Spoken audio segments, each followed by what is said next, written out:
Hi and welcome back. In this section, we will be going through various clustering algorithms in scikit-learn. Let's load our libraries, load the data that we will be using to understand how k-means clustering works in scikit-learn.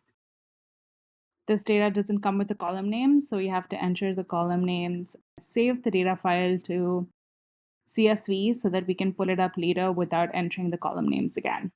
K-means clustering is an unsupervised machine learning algorithm. It has three key features that make it efficient, but these features are also often regarded as its biggest drawbacks.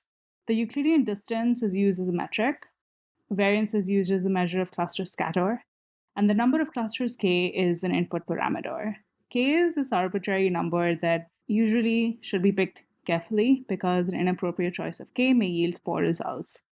Which is why when performing k-means clustering, it's important to run diagnostics checks to determine the number of clusters in the data set. You can learn more about k-means clustering from here.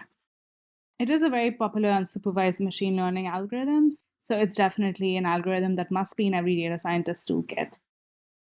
One of the ways to find the number of clusters for k-means clustering is to use something known as the elbow method. So we're going to check for 20 clusters and then see where the plots start reducing at a very slow rate. So we can see around here, this is where up till about 3, the line is quite a steep slope, and then around 3, it starts flattening out. So we're going to pick k equals to 3 and then see how our model performs when we pick k equals to 3.